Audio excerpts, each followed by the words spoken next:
వాత్సల్య భూషణ. తన భర్త అయిన శ్రీరామచంద్రుడి సీతాదేవి అని ఎనలేని వాత్సల్యం ఉన్నది, ప్రేమ.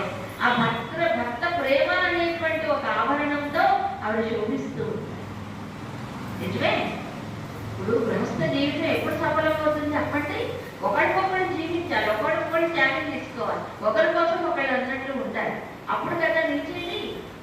సినిమా పాటలు పాడినట్టు ఏదో గార్డెన్తో తిరగటం కాదు, హృదయంలో ఇది రావాలి ఆ ప్రేమ అనేటువంటి. అప్పుడే అది నిలుస్తుంది.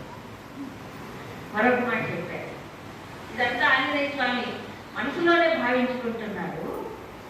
ఇప్పుడు ఇంకా రావణాసుడు ఎంటర్ కాలే, ఇంకా రాత్రి సమయం, తెల్లవారుజామున ఇంకా అవ్వలేదు. ఇదంతా చూస్తూ ఉన్నారు ఆయన. మరొక మాట చెప్తారు వాళ్ళు, రాబోయేటువంటి ఘట్టాన్ని ముందుగానే సూచిస్తున్నారు. తాం దేవీం దీనవదన అదీనాం భర్తృ తేజస రక్షితాం స్వేదశీలేన సీతాం అసితలోచన. దేవి మాటపాటికి దేవి దేవి అంటారు వాల్మీకి మహర్షి.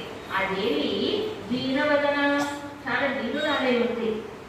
కానీ భర్త యొక్క తేజస్సు అనేటువంటి దాన్ని నమ్ముకొని ఆశ్రయించి రాముడిని స్మరించుకుంటుంది కాబట్టి ఆ దీనత్వం పక్కకి వెళ్ళిపోతుంది.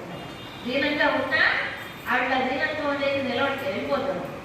అంతేకాదు రక్షకులు ఎవరూ లేరు దానికి ఇప్పుడు. అయినప్పటికీ రక్షిత స్వేదశీలేన అంటారు. అంటే స్వేదశీలేన తన యొక్క పాతివ్రత్య వహింప చేత, తన ధర్మ ప్రవర్తన చేత తనను తాను రక్షించుకుంటూ.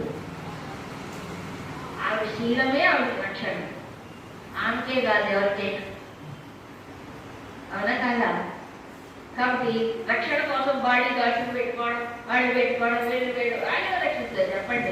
నీ లోపల నీకు లేకపోతే ఎవరు రక్షిస్తారు? కట్టుబాటు ఎక్కడ ఉండాలి? మనసులో ఉండాలి. నిబ్బరం మనసులో ఉండాలి. నువ్వు బజార్లో వదిలేసేసి ఉపయోగించిన బొమ్మలాగా నేను ఎవరు రక్షిస్తారు? అవునా?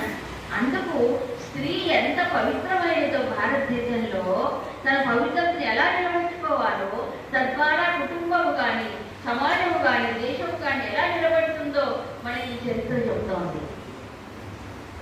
నీకు నీవుగా జీవించడం కాదు, నువ్వు కుటుంబం కోసం సమాజం కోసం జీవించాలి, అది బాధ్యత. అలా జీవించ